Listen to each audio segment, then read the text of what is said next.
parce que moi, je n'ai aucun élément de preuve que oui, ces gens-là sont détenus. Attends, c'est pas... Attends, Ask. Il n'y a aucun élément de preuve. De renverser la question. Mais si nous voulons faire... Ce que disent les organisateurs, pour organiser une manifestation pour demander leur libération, ils n'ont pas dit c'est tel Paul ou Pierre. Pour demander leur libération, détenus par qui? Attends, ça c'est aux autorités d'expliquer ou de trouver la solution. Exactement. Maintenant on n'a qu'à laisser les gens sortir demander. C'est ce que les gens disent. Ils n'ont pas dit c'était Paul ou Pierre. Ils disent qu'ils vont sortir pour demander leur libération. Est-ce que ça c'est de la mer à boire? Absolument pas. Mais moi je suis contre. Parce que moi je suis certain de quelque chose. En Guinée, nous avons la culture de la violence, surtout en ce qui concerne les manifestations. Peut-être qu'on ne doit pas aussi perdre de vue par rapport à cela. On vient d'un passé très récent. Attends, s'il te plaît. Et nous savons d'où nous sommes. Donc on doit laisser Fonike Mengebi le bas où il se trouve, ne rien dire. Absolument pas. On doit faire quoi alors? Même juste ce que tu es en train de faire là, c'est beaucoup. D'abord, il y a 300 et quelques personnes ici qui sont... Il y a plus de 500 à la fenêtre là-bas. Il y a plus de 500 à la fenêtre. T'inquiète pas, quand tu vois 300 ici, dis-toi, il y a 500 de l'autre côté. 500 à la fenêtre, mais au moins il y a 500 Guinéens aujourd'hui qui sont alertés de la situation de Fonike et de Bilo et autres. Donc ça, c'est déjà un pas. Ce sont des avancées majeures par rapport à des conditions d'existence, à tout ce que nous pouvons élaborer. Mais ça fait très longtemps que nous parlons. Maintenant, on veut passer à l'action. Maintenant, par rapport à l'action. Attends, s'il te plaît. Ask. Ça fait un an que les enfants de Fonike Mengue et Bill Leba et des autres aussi, mais aujourd'hui on parle de parce que c'est le 9.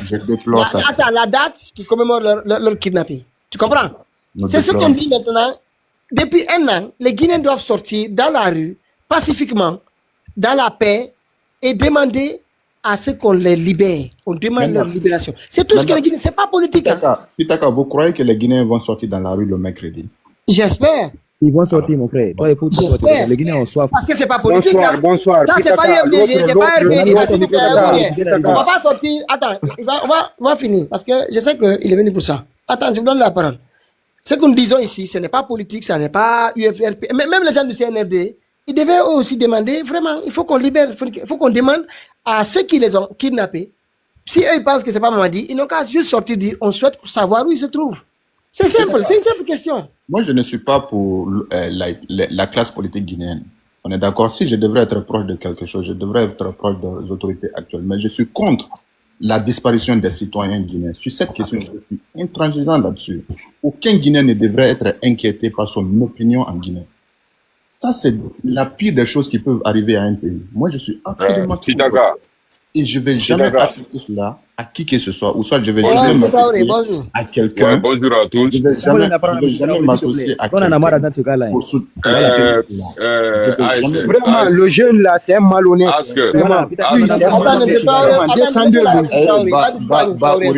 Sois un peu éduqué ici. Pardon, calme-toi, s'il te plaît. Les gens ont disparu il y a un an, tu peux demander ici quoi? Je ne suis pas responsable de ton éducation, Baouri. Ask, s'il te plaît. Tu as vu un... Je suis plus éduqué que toi, malhonnête. Oui, ferme, s'il te plaît. Ferme ton micro. Si Miguel m'a fait, ferme ton micro. Je ne suis pas responsable, malheureusement, de ton éducation. J'ai fermé ton micro et vous continuez encore. Il y a un jeune qui est monté ici tout de suite. Vous avez entendu tout ce qu'il a dit. Il n'a pas de respect, j'ai trouvé que... J'ai dit, continuez, c'est un enfant, on continue. Je ne sais pas, pourquoi... Continuons le débat. Allez-y, M. Traoré. Je n'ai même pas parlé. Axe, s'il vous plaît, ne viens pas nous faire diverger sur des questions ici, en disant que je ne suis pas pour... Attendez, en disant que je ne suis pas pour cette autorité. Moi, je te vois sur plusieurs panels et tu t'es hasardé une fois même à m'insulter parce que je m'étais attaqué à un membre de cette autorité. Je ne sais pas quel est le lien familial qui est. Quand ils viennent ici, voir la démocratie. Attends qu'il finisse. Il ne faut pas attendre seulement, la personne va atterrir. S'il te plaît, voilà. Pour que tu puisses m'insulter. C'est-à-dire celui pour lequel d'ailleurs tu as fait ça. Moi, je suis plus proche de cette personne que toi. Tu l'as fait. Mais moi, je t'ai laissé. Ce jour-là, c'était sur la page de UNP. Famara Kourouma était là-bas, tout. C'est vous qui êtes là, en train de parler au nom des Kouniankais, faisant croire aux gens que c'est la même qui sont en prison, c'est la même qui sont décédés n'ont rien fait pour les Foniankais, alors qu'ils n'étaient pas là pour faire pour les gens, ils étaient là juste pour aider beaucoup la Guinée avant. Donc, passant de là, tu te vois sur plusieurs panels. Ça, ce n'est pas le seul panel où tu viens. Tu es souvent sur le panel de Storimaka. Et quand, comment on appelle, Zulu One, quand Zulu One était encore dans votre danse, vous étiez toujours ensemble. C'est faux. Ça, vous comprenez. Non, ferme ton micro. Tu as eu à faire des débats avec moi sur la page de cette dernière-là. De quoi Lyon était là ce jour-là, sur la page de Reina. Tu as eu à faire un débat avec moi. Moi, je le connais. Et tu as fini par les d'investir. C'est un faux type, le gars là. Donc, attends, Fosse Lyon, s'il te plaît. Tu vas pouvoir ton énergie pour rien. Laisse M. Traoré, s'il te plaît. Il faut discuter. Donc, moi, ce que je vais vous dire. Traoré. S'il te plaît, ça va. Non, s'il te plaît, ferme ton micro. Tu es en train de parler, personne n'en a parlé. Personne n'a dit rien. Attends qu'il finisse. Tu as laissé normalement le temps. Laisse-le finir. Il y a Traoré qui parle, mais je voulais juste que vous demandiez. Attends seulement que Traoré finisse. Calmement. On va calmer. Non, je n'ai pas demandé que je ne finisse pas. Mais je ne peux pas accepter que je sois ici. Non, s'il te plaît, ferme ton micro. Laissez normalement le temps. Tu auras le temps de répondre. Je ne m'intéresse pas à Traoré. Non, s'il te plaît, tu ne vas pas faire la pagaille dans le panel. C'est pas intérêt, il a le droit de parler. Il peut parler, mais lui, on ne peut pas. Tu ne vas pas faire la pagaille, arrête ça. Je n'ai pas envie de faire descendre pour rien. On va discuter si tu veux échanger avec lui. Je te réalise. Je ne peux pas rester comme ça. Je descends. Je ne peux pas accepter que lui en il faut descendre parce que tu ne peux pas tenir devant moi, toi. Allez-y seulement. C'est pourquoi tu veux c'est pas 101. Allez-y seulement, s'il vous plaît. Comme ça, on ne va pas quitter Fonike Mengue et puis le bas. Sinon, on va s'éparpiller. Toi, tu n'as pas de niveau pour tenir un débat avec moi. Maintenant, je voulais m'adresser à lui. C'est juste quelqu'un qui est malhonnête. On va continuer. Je ne voudrais pas m'attaquer à lui de façon vulgaire. Est-ce que vous comprenez? Parce que sinon, ce dernier-là m'a insulté des pères et des mères. Ce dernier qui était là. Une fois, je suis venu sur la page, ça a trouvé qu'il était descendu. Je t'avais dit, non? Je dis, mais pourquoi tu l'as fait descendre? Pourquoi il est descendu? Je voudrais parler avec lui. Je ne sais pas si tu te rappelles. Hein? Donc, pour vous dire qu'il vient seulement pour nous fatiguer, il vient seulement pour nous faire tergiverser sur des questions réelles dont les réponses sont connues par tout le monde. Franchement, dont les réponses sont connues par tout le monde. Mais ça fait combien de temps on est en train de parler des cas de Fonike Mengue? Il y a eu une lecture qui a été faite par rapport à leur situation à l'Assemblée des Nations Unies.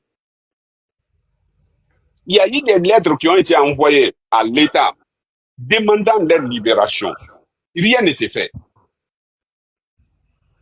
Maintenant, quand les gens passent par toutes les voies pacifiques, est-ce qu'il y a une voie de pression pacifique qui dépasse la voie des commissions des droits de l'homme des Nations Unies? Est-ce qu'il y a une voie pacifique qui dépasse ça? Le grand frère de Fonike Mengue est sorti, il a pleuré devant tout le monde. Il a demandé, au moins, si c'est s'avérait qu'ils sont décédés, dites-nous pour qu'on puisse organiser des prières sur leur corps. Aucune réponse. Les gens ont affiché leurs photos de toutes les manières, sans tenir des manifestations. Quelle est la réponse qu'on a eue?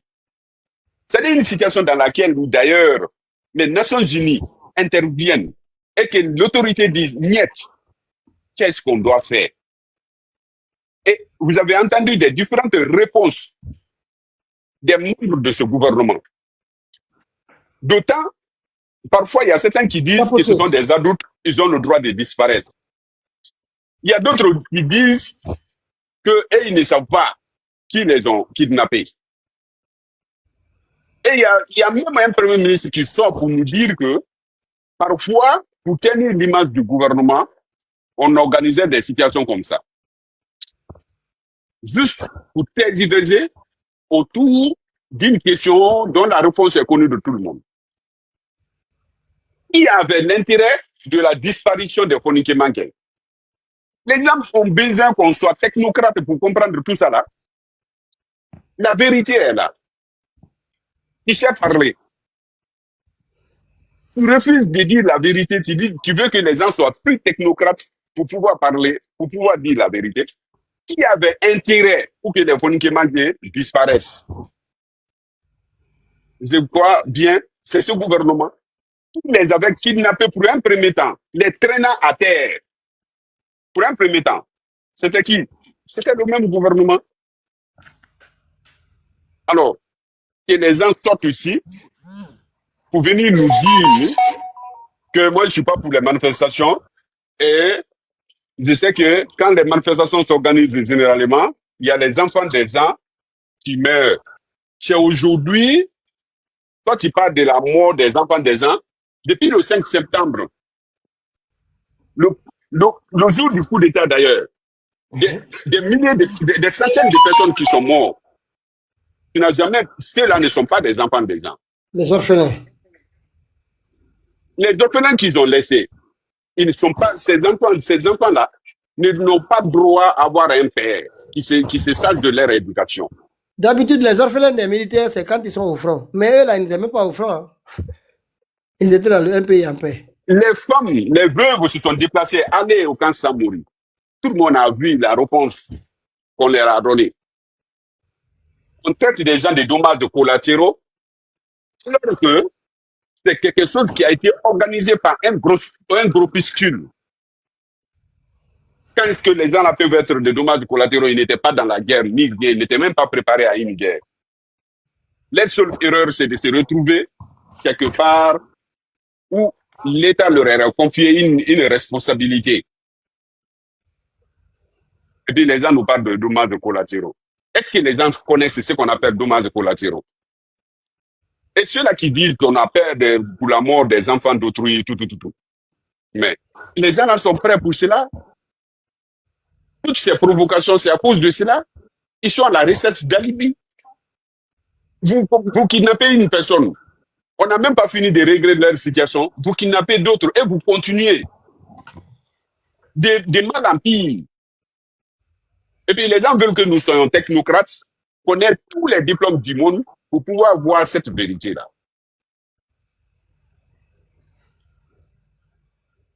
Je vous le jure, s'il plaît à bon Dieu, Dieu va juger ces gens-là. Ces gens-là vont sortir dans l'humiliation. On sait le travail qu'ils sont venus faire en Guinée. Ils sont venus faire le sale boulot. Ils sont venus faire le travail des multinationales. Pitaka, rien qu'à voir le plan d'organisation de leur programme qu'on appelle Simandou. Tu vois déjà que la Guinée est vendue. KPMG.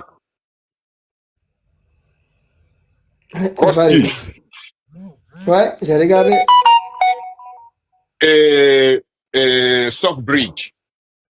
Où se trouve une institution, où se trouve un cabinet guinéen dans ça? Ok. Rien. Mais l'économie qu'ils ont trouvée, ils ont trouvé la Guinée dans une stabilité économique énorme, avec une performance vraiment inédite. Comment ces gens-là ont pu organiser ça sans même se baser sur Simandou que vous voyez là, alors qu'ils n'ont jamais fait appel à ces cabinets internationaux? Et personne ne sait combien coûte ce contrat.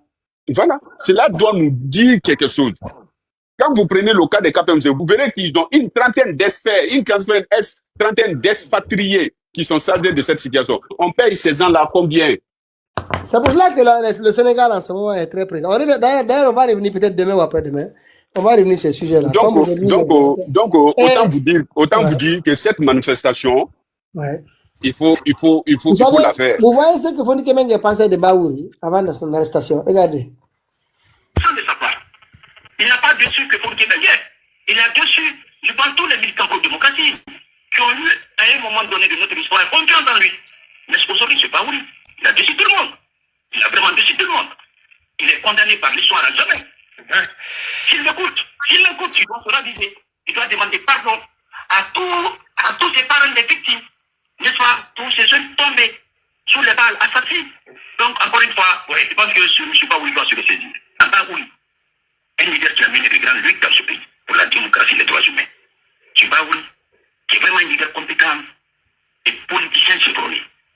Ce que Fondi Kemenge n'arrive pas à comprendre, si ce même Baouri, cerveau organisateur de la manifestation, le 26 septembre 2009, qui a connu des centaines de morts, valeurs et principes pour des intérêts égoïstes et politiciens. Bah oui, a fait sortir des Guinéens pour empêcher la confiscation du pouvoir par le CNDD en Guinée. Je pense qu'il ne doit pas souiller la mémoire des victimes en accompagnant le CNRD à confisquer le pouvoir. Je pense que face à l'histoire, Baouri ne peut plus rien reprocher à Moussa Dadis Kamara. Et il doit présenter ses excuses aux parents des victimes du 28 septembre, sinon il va être continuellement frappé par une malédiction qui va perdurer. Il doit savoir déjà que l'histoire le condamne. Si Général Doumbouya pense que Baouri est en train de l'aider avec ses sorties, c'est qu'il n'a rien compris du tout. Et Baouri doit savoir que ces dernières sorties sont en train de galvaniser comme pas possible les militants pro-démocratie à lancer des séries de manifestations pour exiger le retour à l'ordre constitutionnel conformément aux engagements du président de la transition. Tout ce qui en résultera de ces manifestations, Baouri sera un des principaux responsables. S'il m'écoute, il doit s'intégrer. S'il m'écoute, il sache un jour qu'il sera derrière les barreaux, comme David et tous les autres. Parce que Baouri ne peut pas nous dire en 2009 que les militaires ne doivent pas confisquer le pouvoir, ne doivent pas rester au pouvoir.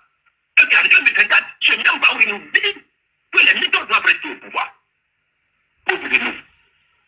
C'est pourquoi certains cessent de nous dire que les télévites guinéennes ont toujours trahi ce peuple-là. Les élites civiles. Les civils. C'est toujours les civils, hein. Vous voulez dire? Ouais. Ce que Baouri fait est simplement désolant. Je suis trop déçu de vous. Oula. Fonik Mengue, notre compagnie ce matin, on continue. Oui, je voulais enchaîner. Baouri qui... Tapoter s'il vous plaît. Ils entendent le signal là, tapoter. D'entrée dans son interview, parce qu'il a réaffirmé, réitéré un message clair, pas d'élection cette année. La seule possibilité qui est envisagée, c'est l'organisation du référendum constitutionnel. Oui, parce que là aussi, il dit, même à la fin de cette année, ce qui pourrait, être organisé, c'est le référendum. Ça veut dire que même ce référendum n'est pas acquis, M. Fonik Mengue. Ouais, mais c'est ce que je vous dis. Baouri, moi personnellement, il m'a déçu. Et je sais qu'il a déçu la grande majorité des Guinéens. C'est pas ce Baouri qu'on a connu. Ce Baouri, si tu te rappelles, il y a beaucoup de victimes. C'est son appel en 2009. Ce Baouri devrait dire au général Mamadi Doumbouya, moi je peux t'aider à ce que cette transition puisse prendre fin. Je peux t'aider pour que ça puisse prendre fin dans la paix. En quoi faisant, Fonik? Parce que Baouri, on va laisser répondre. Oui, Baouri pose entre autres le cas du fichier électoral, le cas du recensement. Ouais. Alors comment il peut aider le colonel à respecter le délai du 31 décembre 2024? Doit-il nous dire la vérité en mettant clairement sur la table que c'est impossible d'aller à un référendum constitutionnel d'ici à décembre si il faut passer par l'ORAVEC? Ouais, ce que ce Baouri pouvait faire, parce qu'il a pris des soirs, les choses à même, les affaires. Il devra dire au général, moi je vais t'aider. Mais voilà comment je peux t'aider. Et les forces vives ont demandé à ce que vous mettiez en place un véritable dialogue. Je pense que tu vas le faire. À côté de ça, laisse-moi aller rencontrer tous les acteurs majeurs de cette transition afin de discuter avec eux. Tu veux faire le déplacement vers le FNDC, faire le déplacement vers l'UFR, vers le déplacement vers l'UFPC et tous les acteurs majeurs. Discuter avec eux. Voir dans quelle mesure on peut travailler pour mettre fin à cette transition dans la paix et dans la sérénité. Mais ce Baouri n'a pas fait ça. Voilà, vous voyez, hein, ça c'était Fonik Mengue. C'est pour cette raison que je dis, sa voix manque, hein. Sa voix manque parce qu'il faisait beaucoup de live ces derniers temps quand il passait sur Paris. Et voilà, ce sont les propos. Et je pense qu'il ne s'est pas trompé. Hein. Je pense que ce qu'il disait hier, en ce moment-là, c'est ce qui se passe aujourd'hui. Hein. Tout est bien organisé par ces gens-là pour pouvoir complètement mutiler, s'il faut dire, la population guinéenne ou bien mutiler des gens qui pourraient avoir la voix, qui pourraient se battre pour le peuple des Guinéens. Ouais. Je vais vous dire la vérité. Si vous voyez aujourd'hui que les institutions... Rapidement, on écoute un autre. Rapidement, si vous voyez que les institutions internationales sont fermes aujourd'hui, c'est-à-dire se taisent sur des situations pareilles, des personnes fournies de façon internationale, qui se battaient, qui n'avaient pas d'armes, ni rien. qui ont été kidnappés, qui ont disparu, qui ont passé vers des institutions comme ça. Il faut savoir, il y a des mains plus hauts que ce qui se passe maintenant là. Ces cabinets que nous venons de parler, ces institutions que nous venons de parler, qui ont fait venir, c'est des personnes qui commandent, s'il faut dire, des Nations Unies. Je vous dis la vérité. Donc, vous pouvez donner la parole à autre personne. Ok, Vous pouvez mettre un autre audio. Voilà. Rapidement, il y a un audio là, jamais qu'on l'écoute. Très vite, un autre aussi. Bah, reste encore introuvable. Et je crois qu'on est presque à une vingtaine de jours, depuis le 9 juillet, non? Aujourd'hui, nous sommes le 27, 18 jours que nous sommes sans nouvelles. Nous avons vu la sortie du jeune Cissé qui était avec eux et qui a expliqué les circonstances, et aussi la sortie des porte-paroles de la transition, de la junte militaire et du Premier ministre, qui cherche maladroitement à se dédouaner en se croyant plus subtil, et ce qui est quand même ce qui est cynique, c'est le fait même d'ironiser et de banaliser la vie des gens. Et lorsque cela vient aussi des personnes pour lesquelles des Guinéens se sont battus, lorsque ces personnes en difficulté, Baouri n'est pas un inconnu d'ici. Il a subi beaucoup de choses. Il a même été contraint à l'exil. Il s'est échappé ici parce qu'Alpha Condé l'avait traqué sous prétexte qu'il avait participé à une tentative d'assassinat. Il a fait des années. Lui-même, il appelait à l'insurrection populaire à partir de l'extérieur. Il en appelait à des coups d'État. Ousmane Gawal, qui est dans le gouvernement, je crois que c'est même pas trop la peine d'en parler, tellement que ça fait pas honneur. Et Amara lui-même, au temps de Dadis, il s'est retrouvé, lui et son père, dans certaines circonstances. Lorsqu'on voit les mêmes personnes aujourd'hui au devant de la scène parler des victimes avec tellement de mépris, d'arrogance, de haine, et à la limite, on imagine la blessure que cela représente pour leurs familles qui suivent cela en direct. On s'interroge de savoir quel pays nous sommes, quelle population nous sommes. Est-ce que la politique ou la gouvernance ça doit nous déshumaniser? Tout d'un coup, comment on peut ne pas se rappeler soi-même par où on est passé, qu'est-ce qu'on a subi, comment les autres se sont mobilisés contre l'injustice. Mais il nous a été enseigné que l'injustice, quelle que soit sa cible, peu importe, il faut se battre contre l'injustice parce que c'est une chose qui n'est pas acceptable. Même si ça doit bénéficier à votre pire ennemi, votre pire adversaire, peu importe, battez-vous pour des valeurs parce que vous croyez en ces valeurs, parce que vous êtes humain. Soyez ce que vous êtes, ne cherchez pas à être ce que les autres sont, parce que c'est ce qui va rester. Ce pays a beaucoup de leçons à tirer, il y a beaucoup d'enseignements. Comme je l'avais dit au CNRD le 14 septembre 2021, on n'a pas besoin d'aller chercher dans des livres à Harvard et à la Sorbonne. On a juste besoin de voir à côté de nous des gens qui sont passés par là. Depuis 1958 à nos jours, il y a eu des gens qui se sont crus tellement puissants, mais après leur chute, on a vu ce qu'ils sont devenus avec leur famille. Et inévitablement, ça c'est une logique de la vie, le même chemin conduit toujours à la même destination. Il n'y a pas un miracle possible. Si vous voulez faire quelque chose de différent, vous devez changer ce que vous êtes en train de faire. Vous voulez obtenir un résultat différent. Il y a beaucoup qui sont déçus de la politique à cause de certaines personnes qui ont changé, qui se comportent de cette façon. Et qui, à un moment donné, ne croient même plus à la Guinée. Je crois que nous vivons la période qui constate la plus grande vague de départ de Guinéens du pays. Il faut circuler dans la sous-région pour le comprendre. Nos compatriotes sont nombreux dans tous les pays voisins, pour ceux qui n'ont pas les moyens d'aller plus loin.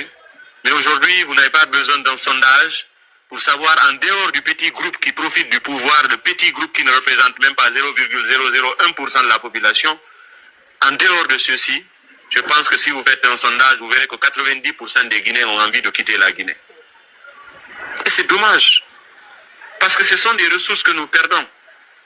Tous ces jeunes qui vont pour étudier, parce qu'ils ne reviennent pas, parce qu'il n'y a pas de perspective. Si le retour dans ton pays, c'est la mort qui t'attend, c'est l'injustice qui t'attend, c'est le mépris qui t'attend. les références qu'on te donne, les repères qu'on te donne, ce sont les gens les plus médiocres de la société, les plus criminels de la société. C'est eux qui ont pignon sur rue, c'est eux qui s'exposent. Les plus méritants, ils sont méprisés. Ils sont traités comme s'ils sont des maudits. Et le Guinéen définit la réussite par rapport au matériel. Ce qui compte pour lui, c'est quand tu vas garer un véhicule de 50 000 $, tu portes un bazin de 10 millions, tu distribues de l'argent. Pour eux, c'est toi qui compte. Quand tu fais un livre, quand tu as un mérite, quand tu récroches quelque chose, quand tu contribues à développer l'humanité, ça ne compte pas pour eux. Quand tu ne passe ici, les gens ne se regardent pas. Mais quand un voleur des deniers publics passe là-bas, on dit c'est le grand du quartier. Lui, il aime la jeunesse, hein. Il nous aime beaucoup. Il nous aide ici. Il te vole ton avenir, il te vole ton présent. Il prend l'argent qui devait servir à t'envoyer tes enfants à l'école. L'argent qui devait servir à construire des hôpitaux. L'argent qui devait faire des routes. Ton voleur, au lieu de le prendre et le mettre en prison, il vient, il te donne 0,01% de ce qu'il t'a volé. C'est toi qui applaudis pour dire non, le grand là est gentil. Il est vraiment... C'est lui qui t'a jamais rien fait, tu as la haine contre lui. Et toi, tu sors sur les réseaux sociaux, tu insultes des gens qui t'ont jamais rien fait. Ceux qui te compromettent tous les jours, qui veulent pas que tu évolues, ceux-là, ils ne te regardent pas. Et quand tu parles d'eux, on dit, oui, il est jaloux de son succès. C'est-à-dire finalement, et même par rapport au soutien des activistes et autres, il y a certains carrément qui ont abandonné la lutte en Guinée pour te dire finalement, certes, les leaders doivent monter le chemin, mais ce sont les populations qui doivent donner de la valeur aux leaders aussi. C'est comme lorsque je disais ici, le cas du Sénégal, quand les gens en ont... Pardon, excusez-moi. Pardon. Quand les gens en ont parlé, lorsque Diomaye est arrivé avec Sonko et tout ça, les gens qui te disent, vous devez faire, vous devez faire, vous devez faire. Je dis, au lieu de reprocher aux leaders ce qu'ils devraient faire, il faut plutôt alors, vous les citoyens, vous comparer aux citoyens sénégalais pour dire quelle est votre capacité à valoriser vos propres leaders. Quelle est votre capacité à donner de la force à vos propres leaders. Lorsque vos leaders sont victimes d'injustice, quelle est votre capacité à résister pour qu'ils soient rétablis dans leurs droits. Si chacun qui se prononce se retrouve dans des difficultés et le lendemain, chacun s'occupe de ses affaires et personne ne veut plus rien faire, mais c'est humain. À un moment donné, les gens ils réfléchissent, se disent, mais je me bats quand même pour que tous ensemble qu'on ait un bien-être. À la limite, la personne qui se met devant, elle est à l'abri de certains besoins. Mais si toi, tu es à l'abri de certains besoins, tu te bats pour que les autres soient aussi à l'abri d'un besoin. Et c'est toi leur problème maintenant. Ce n'est pas ceux qui leur privent de leurs besoins. Ce n'est pas ceux qui leur privent d'un avenir. Tu vois quelqu'un, il est satisfait parce qu'il se dit, le président est de mon ethnie, moi je suis de son ethnie, et la même personne, à 16 heures, elle n'a ni pris son petit déjeuner, elle n'a ni pris son déjeuner, elle est misérable, elle n'est pas allée à l'école, elle n'a rien fait de sa vie, son avenir ne préoccupe pas cette personne, il te dit, non, moi je suis content parce que mon parent est au pouvoir. Ça veut dire quoi en fait? Alors, je crois qu'il faut travailler à transformer les mentalités. Aujourd'hui, nous regrettons tous que Bilo Fonike se retrouve dans ces circonstances. Nous continuons de nous battre, nous continuons de les soutenir, nous continuerons toujours de les soutenir, mais il ne faut pas que la flamme s'éteigne. Parce que généralement, le pouvoir joue sur la durée. C'est comme ça qu'ils font. Comme d'habitude, tous les dictateurs. Ils se disent, quand je fais quelque chose, les gens vont faire du bruit 2 ou 3 jours et puis c'est fini, ils oublient, ils passent à autre chose. Ils jouent sur l'usure.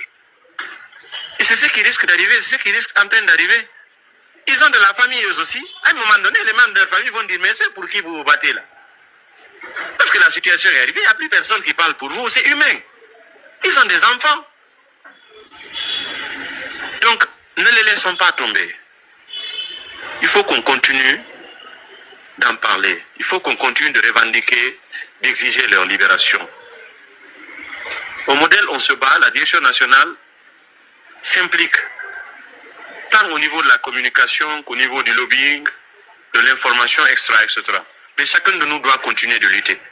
Il faut que les gens sentent que lorsqu'ils se battent pour tout le monde, les gens peuvent les porter.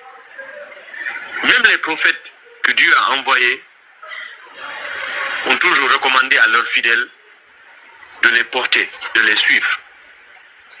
J'ai entendu quelqu'un la dernière fois dire, je n'ai même pas trouvé de quoi répondre. Il dit, mais Fonike et Bilo, ils étaient partis en Europe, pourquoi ils sont pas restés là? Et finalement, c'est eux. Pour toi, c'est eux qui sont les fautifs, c'est eux qui sont des problèmes. Je dis, même si eux, ils partaient, toi, tu es là, non? Qui va se battre pour toi? Tu ne fais rien toi-même. Ou bien tu allais accepter indéfiniment ton sort. Ce que tu n'es pas capable là, eux, ils sont en train de le faire pour toi. Mais tu trouves qu'ils devaient rester là où ils sont et t'abandonner ici. Toi, tu te calcules dans ça, là. Qui va se battre pour toi maintenant? Ou bien finalement, toute ta vie va se réduire à aller faire le Mandialadji auprès de quelqu'un qui a un poste là-bas. C'est ce que tu veux? C'est comme ça que tu veux devenir? C'est ce que tu veux rester dans ta vie? C'est dans Mandialadji que tu vas préparer ta retraite? Vous avez vu, hein, voilà. Donc, et celui qui, là, c'est pour ceux qui ne le connaissent pas, qui ne sont pas guinéens, c'est Ali Ouba, le président du parti moderne. Et lui, il est en prison aussi, pour 2 ans. Ça fait partie des bilans de Mamadou Doumbouya. Allez-y, c'est pas qui veut prendre la parole. Allez-y. Ouais, tout est bien organisé. Vous savez, c'est leur mascarade qu'ils sont en train d'organiser. C'était les prémices. Il fallait faire taire les voix piquantes. Vous aussi tapotez un peu. Il fallait faire taire des personnes qui étaient prêtes à donner leur vie pour cette population. Nous avons vu la lutte des Fonike Mangé ici au temps de professeur Alpha Condé. Ouais. Ce que ça a donné et ce qu'ils ont fait. Donc, c'est basant sur cette expérience-là, la junte n'avait pas autre chose à faire que faire taire ces gens-là.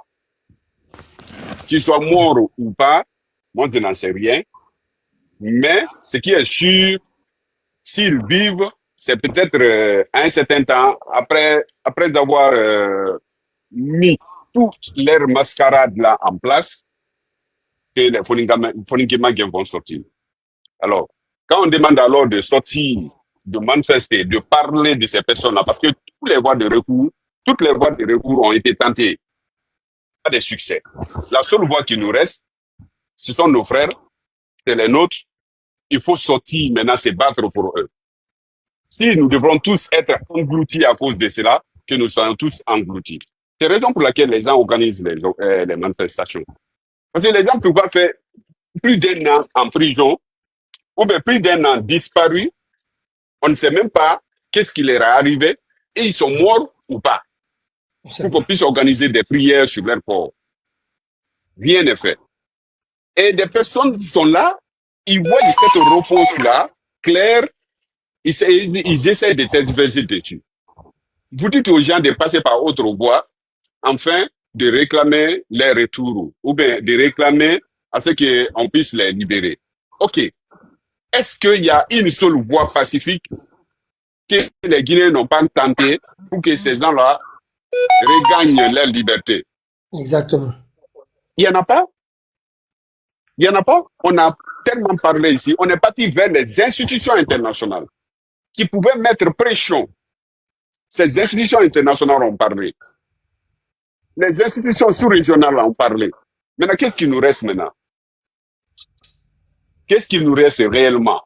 Donc, que des personnes qui sont acquises à la cause de cette junte ne viennent pas ici nous faire tergiverser sur une réponse que tout le monde connaît. On n'a pas besoin d'être diplômé, on n'a pas besoin d'avoir tous les diplômes de Sorbonne pour pouvoir répondre à ces questions-là. On n'a même pas besoin d'avoir certificat d'études primaires pour pouvoir répondre à ces questions. Donc, Pitaka, la seule manière, vous savez, quand vous êtes face à des dirigeants à qui vous parlez, ils n'entendent pas, à qui vous manifestez, ils n'entendent pas, la seule manière qui reste, c'est de passer par la même voie qu'ils appliquent sur les autres. Et c'est ce qu'il faut faire maintenant. Sinon, je vous le jure, on a perdu la Guinée. Le projet Simandou, là, on n'en parle même plus. Ne parlez même plus de ce projet Simandou. C'est une perte, c'est la plus grande anarque de la Guinée. Je vous le jure. Essayez de voir le contenu, tout. Même à l'arrivée de ces cabinets internationaux que vous voyez. Est-ce que la Guinée, dans la gestion ou bien dans la programmation des projets, on a eu besoin ici des cabinets internationaux? On a des cabinets qui connaissent la Guinée. Ils sont pas... C'est-à-dire, on ne sait même pas qu'est-ce qu'il faut dire avec leur situation là. Wallah. Ces gens-là, ils sont prêts à tout pour donner la Guinée ou bien pour occidentaliser la Guinée. Ouais, c'est leur projet. C'est tout ça leur projet. Moi, je sais les institutions qu'on a parlé, KPMG, je sais Rothschild, je sais ce qu'on appelle Shortbridge. Pour même associer une institution financière guinéenne ou bien un cabinet guinéen. Rien. Pourquoi avoir beaucoup plus d'amour pour des institutions internationales que les petits Ibrahim sont en train de faire aujourd'hui des grands résultats, mais ils n'ont pas eu besoin de tous ces cabinets-là. Ils n'ont pas eu besoin de tous ces cabinets. Fakonde a trouvé la Guinée à terre économiquement. Il a pu rehausser l'économie de la Guinée. Quand il venait, tous les indicateurs économiques de la Guinée étaient au vert. Alpha Condé a eu besoin de ces cabinets pour le faire. Le contrat qu'ils ont trouvé ficelé complètement. Et Alpha Condé s'est battu pour obtenir les blocs 1, bloc 2. Mais il n'a pas eu besoin de ces cabinets. Il s'est juste battu. À travers les Guinéens, il y a Madi Touré qui est Mohamed, comment on appelle M. Touré, qui était en train de se battre aux États-Unis pour que le procès puisse se passer très bien en faveur de la Guinée. Et ce sont les mêmes personnes aujourd'hui. Et je te dis, Béni Semez est rentré. À partir du moment où il y a Rothschild dedans, c'est fini. C'est la même chose, hein, je vous dis la vérité. Rothschild, vous savez, c'est qui? Leur origine, vous savez. Voilà. Vous n'avez pas besoin de tergiverser là-dessus et rentrer en fond. Autant vous dire que si ces gens-là sont là-bas, ça veut dire que nous avons tout perdu dans tous les projets de la Guinée. Et je vois souvent des gens qui essaient de nous dire que ces programmes-là et le projet, c'est pas la même chose. Il faut voir seulement la première ligne de ce programme qui sera que c'est basé sur ce projet-là. Oui, mais c'est qu'en fait, quand ils disent le programme, le projet, c'est les mines, la voie ferrée et oui. Maintenant, ça existe. C'est pas eux qui ont construit ça. Ça, c'est quelque chose qui a été mis en place par le président Fakonde qui sont venus dénaturer. Maintenant, c'est le programme qu'ils ont construit autour de ça, pour dire que bon, ça va permettre de développer, de pouvoir financer l'agriculture, financer les autres secteurs aussi, tels que le tourisme, financer la pêche, voilà. Tous les autres domaines, mais tout ça, c'est un mensonge, c'est de l'enfumage. Il n'y a aucun projet. Ça ressemble de la corruption. Ça ressemble de la corruption. Pitaka, quelle est la transparence que vous trouvez dans ça? Dis-moi la vérité. Quelle est la transparence que vous trouvez dans ça? Ces cabinets-là, qu'est-ce qu'on les donne? À combien ils sont payés? Quels sont les éléments qu'ils ont besoin pour bien mener leur travail? Et quels sont les éléments sur lesquels ils s'appuient pour faire leur travail? Tout. Alors que ces cabinets-là n'avaient jamais été en Guinée, ils s'appuient sur les cabinets de la Guinée. Voilà. La plupart d'entre eux sous-traitent les cabinets de la Guinée. Maintenant, les cabinets de la Guinée qui sont sous-traités là, et si on les faisait pas, on passait les travaux à ces cabinets-là. Il y a les Ibrahim qui sont en train de nationaliser aujourd'hui. Avec la nationalisation de leurs ressources et autres, mais vous avez vu le résultat qu'ils ont eu cette année à travers l'or.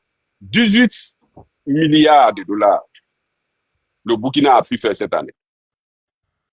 Il faut voir le Niger aujourd'hui. Si le Niger est attaqué aujourd'hui de gauche à droite, c'est à cause des résultats qu'il a fait de ces ressources, que ce soit l'uranium, que ce soit le pétrole et le gaz qu'ils ont. Avec la bonne coopération qu'ils ont fait, avec la coopération gagnant-gagnant. Il faut voir le Niger aujourd'hui. Mais maintenant, les gens, ils ont besoin des KPMG. Mais jusqu'à maintenant, malgré la présence de ces KPMG, jusqu'à maintenant, personne ne connaît les contenus des différentes conventions. Non, parce qu'ils ne veulent pas le montrer, en fait. Ils ne veulent pas montrer. Voilà. C'est parce que c'est des suicides pour les Guinéens. C'est la raison pour laquelle ils ne veulent pas montrer. Sinon, qui peut avoir honte de présenter son enfant qui a du succès, son plus beau enfant? On ne peut pas avoir peur de le faire. Donc, moi, je vous dis la vérité. C'est-à-dire, ceux qui sont là, ceux qui pensent que c'est un problème ethnique, qui continuent de rêver comme ça. Ce n'est pas un problème ethnique. C'est un légionnaire qui a juré sur le sang de défendre le drapeau français et c'est lui qui a été envoyé pour mettre main sur la Guinée. Et quand je vois d'ailleurs l'une des ethnies ou bien l'une des communautés guinéennes qui s'est beaucoup battue contre cette pénétration française, contre cette colonisation française qui était acharnée, que c'est cette même communauté aujourd'hui qui sert de pierre de récente pour la même France en Guinée. Moi, et vous voyez des jeunes maintenant qui sont là en train de taper la poitrine, qui ne pensent qu'à l'ethnie, rien qu'à l'ethnie, même s'ils n'ont pas d'intérêt. Ali Ouba a parlé tout de suite. Il a dit ça tout de suite. Rien qu'à l'ethnie. Mais quand tu parles, j'ai vu la fois dernière nos photos. Toi, ta photo, moi, ma photo, Benito, la photo de Damaro, affichée, disant que c'est nous qui passons tout notre temps à insulter. On n'insulte personne. Est-ce que depuis qu'on est là, on a insulté quelqu'un? On n'est pas en train d'insulter. On est en train de dire les vérités. Et on le fait dans la patience et dans l'endurance parce que nous savons que nous sommes attaqués de tous les points. nous serons les plus rejetés, nous le faisons au risque de notre vie. Et nous allons continuer à le faire, pour dire sûrement que nos enfants qui viennent puissent connaître une meilleure vie. On vous a signalé, M. Traoré. Attendez, je vais vous montrer. Les gens là sont méchants. J'ai vu. Oui, attendez, ne vous inquiétez pas. Les gens là sont méchants. Attendez, je vais contester. Voilà, je l'annule. Ça va, j'attends qu'ils me disent pourquoi. Ils disent que le contenu de ce live aborde des thèmes qui peuvent mettre certaines personnes mal à l'aise. Si tu continues à utiliser ce contenu dans ton live, celui-ci sera indisponible pour certains publics. C'est pas grave. C'est le problème. On est 4 heures du matin, on continue. Ben, il y a quelque chose qu'on est en train de dire. Ils ont dit rester en live, ok. Pendant 10 minutes. Ok, c'est pas grave. Pendant 10 minutes, tapoté, hein. Ils ont resté le live pendant 10 minutes à cause de M. Traoré. Ils disent visibilité. Maintenant, quand j'appuie, ça va être 10 minutes. Ouais. Voilà, regardez ici, vous avez vu? Regardez ce qu'ils ont mis ici. Oui, j'ai vu. Supprime Traoré Ibrahima. Sinon, le contenu. Tapoté, hein. Ils ont attaqué le live, ils veulent faire taire M. Traoré. Les gens là, ils vont pas. Non, mais la fois dernière, ils ont affiché moi mes photos. Ils ont dit que c'est nous qui sommes les ennemis de la Guinée. Ben oui, moi ils disent que c'est ça qui a dit qu'il va toucher 300, je ne sais pas très combien. Voilà. Pourquoi est-ce que nous sommes ennemis de la Guinée? Nous sommes en train de dire juste ce que nous voyons. On ne transforme pas, on ne dit pas le contraire. Donc que les gens comprennent. Nous ne sommes pas en train de diffamer quelqu'un ici. Nous sommes en train de faire juste ce qu'il faut faire pour sauver notre pays. C'est tout. Nous ne sommes pas contre une institution. Qu'une institution s'installe dans notre pays, nous ne sommes pas contre. Mais nous devons savoir comment ces institutions sont dans notre pays. Quel est le contrat qui les lie à notre pays? Voilà. C'est qu'est-ce que nous avons besoin. Mais vous envoyez des cabinets internationaux. Aucun Guinéen ne connaît comment ces cabinets internationaux sont liés à vous. Quel est le contrat qui vous lie? Quels sont les contenus de ces contrats? Combien vraiment vous les payez? Est-ce que c'est toute la ressource guinéenne que vous les donnez? On ne sait pas. On ne sait pas. C'est là notre inquiétude. C'est là notre inquiétude. Et puis, vous parlez de fonds souverains. Un fonds souverain qui est détenu par une institution internationale. Non, ce n'est pas une institution. C'est-à-dire ils vont nous aider à mettre en place le fonds souverain. Mais on n'a pas besoin de pour ça. Oui, maintenant, un fonds souverain, quelque chose qui est souverain, on se bat pour cela. On ne laisse pas les autres nous aider pour cela. Non, en fait, moi, mon problème avec ce fonds souverain, aucun putschiste ne va prendre cette question à la légère. C'est une question hautement stratégique pour l'avenir du pays. Donc, on a besoin d'un président démocratiquement élu, avec une assemblée aussi qui a été élue, et aussi aidé par des experts guinéens, parce que c'est pas seulement parce qu'on a un président, on a une assemblée, que ces questions-là peuvent être facilement discutées à l'assemblée ou par la présidence. Non, on a besoin de Guinéens. Moi, je connais les Tutsis, pas mal de Guinéens qui s'expriment beaucoup, qui sont des spécialistes sur les questions minières. Et ceux-ci puissent les assister et les accompagner, parce qu'il y en a pas mal. Moi, souvent, je dis ici que sur ces questions pointues-là, je pense que parfois, c'est la confiance. Le Guinéen, moi, c'est pour cette raison que je dis, le Guinéen, il est méchant.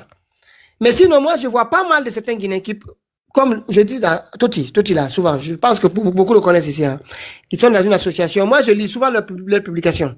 Ils sont très critiques, mais si on n'a pas un petit peu accès au domaine, on a du mal à comprendre un peu que parfois ils apportent des critiques. Parce que dans la formulation souvent des propositions qu'ils font vis-à-vis du gouvernement et aussi dans l'application du contenu local, si vous avez un petit peu accès à la situation, enfin, aux questions minières, vous allez comprendre. Mais je déplore par contre, franchement, c'est regrettable qu'ils ne puissent pas donner plus accès au grand public, qu'ils puissent diffuser au maximum des informations qu'ils publient pas mal, hein, sur leur association là-bas. Moi, je lis beaucoup de choses dessus. Et je trouve dommage qu'on ne puisse pas se dire, on a besoin de Guinéens et dire que Mamadi Doumbouya aujourd'hui, tous ceux qui discutent avec Mamadi Doumbouya, pour la mise en place de tous ces fonds souverains et ces contrats-là, un gouvernement, le président Alpha Condé va revenir ici, tout ça sera annulé. Tout ça sera à la poubelle. Je vous dis, hein, soyez sûrs de ça. Personne ne va imposer ici aux Guinéens des contrats qui vont de 40, 50 ans à venir, l'avenir de nos petits-enfants, par un gouvernement qui n'est pas démocratiquement élu. Et sans débat public. Sans aucun débat public.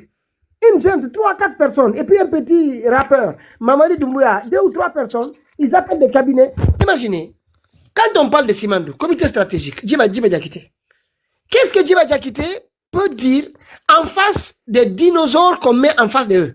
Parce que quand KPMG vient à Conakry pour nouer un contrat avec la Guinée, parce que KPMG, Southbridge, c'est pour le fonds souverain. Et puis, la famille Rothschild. Rothschild, c'est pour blanchir la Guinée, pour la notation de la Guinée. Alors que le pays, avec tous les scandales économiques et autres. Donc, mais blanchir la Guinée, pourquoi? Si on n'est pas prêt à non, c'est pour la notation. Oui, cette notation, c'est pour vous dire que cette notation est biaisée. Est-ce qu'on a besoin, pour quelqu'un qui est décidé de bien gérer les choses, qu'on a besoin d'avoir comme ça pour la notation? Non, c'est une façon de les défendre, Pitaka. On a vu le procès à Fakonais. On n'a jamais eu des institutions comme ça qui étaient là, recrutées par la Guinée pour noter la Guinée. Il y a FMI qui se présentait chaque fois en Guinée à travers les résultats qui étaient issus de la gestion et la visibilité qu'il y avait dans les impôts, la fiscalité et autres. On arrivait à noter. La Guinée était un bon élève. Tous les indicateurs étaient ouverts. Alors. Oui, en fait, vous savez, souvent, ça arrive parfois que des pays soient accompagnés par des cabinets privés. Vous comprenez? Parce que parfois, ces dossiers-là sont très techniques. C'est éminemment technique. Il arrive, c'est pas forcément négatif. Ce n'est pas forcément mais négatif. On a besoin, en fait, ce qui se passe, c'est pas forcément négatif, mais on a besoin de Guinéens qui comprennent au moins, ne serait-ce qu'un minimum sur la question. C'est-à-dire, ils ont juste besoin de ces cabinets qui ont de l'influence à l'extérieur, qui ont une certaine visibilité pour les accompagner. Pas de problème. Mais si on met Djiba Diakité face aux personnes, enfin, aux délégués de Southbridge à Conakry, face aux délégués des Rothschild à Conakry, face aux délégués de Southbridge, mais c'est des dinosaures qu'on va mettre en face de ces personnes-là. Ils ne peuvent rien comprendre. Ils ont des gens qui peuvent les bouffer en 5 secondes. C'est ça qui me gêne dans la situation. Comprenez. À la mort de Sékou Touré, voici des institutions pareilles qui sont installées dans notre pays pour pouvoir évaluer l'économie de la Guinée, où on a parlé de qu'on appelle la restructuration de l'économie guinéenne. Est-ce que vous comprenez? Et à la chute, ils ont privatisé tout. Et quand ils ont fini de privatiser tout, par après, qu'est-ce qu'on a gagné? Qu'est-ce qu'on a gagné? Rien. Absolument rien. On s'est juste débarrassé de ce qui pouvait faire la valeur, pouvait garantir la valeur de la vie. Regardez aujourd'hui dans les autres sous-régions, dans la sous-région. Est-ce que vous comprenez? Allez en Côte d'Ivoire, où Alassane Dramane Ouattara est un fin connaisseur de la situation. Il n'a pas eu besoin de tous ces cabinets-là pour pouvoir lui donner des notes, pour pouvoir noter ou lui donner des visibilités économiques. Ces visibilités-là, pour avoir ces visibilités-là, c'est pour pouvoir attirer les capitaux vers la Guinée. C'est pour pouvoir attirer des investisseurs vers la Guinée. N'est-ce pas? Quand on est prêt et qu'on a un bon plan, on est en train de travailler dans la loyauté, dans une fiabilité réellement appréciable. On n'a pas besoin de tout ça là. Et regardez, seulement qu'à regarder ceux-là qui ont fait le coup d'État avec eux. Ceux-là qui ont fait le coup d'État avec eux. Voyez seulement leur situation. Est-ce que vous voyez les cabinets là dans leur pays? Non. Mais pourquoi leur économie aujourd'hui, où nous sommes en train de parler, Ibrahim qui n'a rien trouvé, qu'on appelle au Burkina, un pays vraiment qui n'a même pas de port, est-ce que vous comprenez, qui n'a pas de littoral maritime, un pays qui est désert, mais qu'est-ce des projets, des multitudes de projets qu'il a lancés, sans pour autant avoir de la dette ou bien demander un crédit de la part des fonds monétaires internationaux ou bien de la Banque mondiale. Par rapport à quoi? C'est par rapport à une gestion rigoureuse. Mais les gens sont là en train de distribuer l'argent partout. Ils ne font absolument rien avec cet argent-là. Aucun contrat, aucun Guinéen ne connaît les contenus des différents contrats miniers. Rien du tout. Et ces gens-là, ce sont eux qui emploient des cabinets internationaux, des institutions internationales pour pouvoir leur donner une visibilité. C'est-à-dire que, si vous regardez autant de président Alpha Condé, il y avait, je ne sais pas, je pense que c'était un cabinet qui s'appelait Alanan Ovri, je pense. Mais c'était pas du côté guinéen. Le président Alpha Condé demandait aux entreprises étrangères qui venaient chez nous de venir avec un cabinet de confiance qui pourrait servir de négociation entre les deux.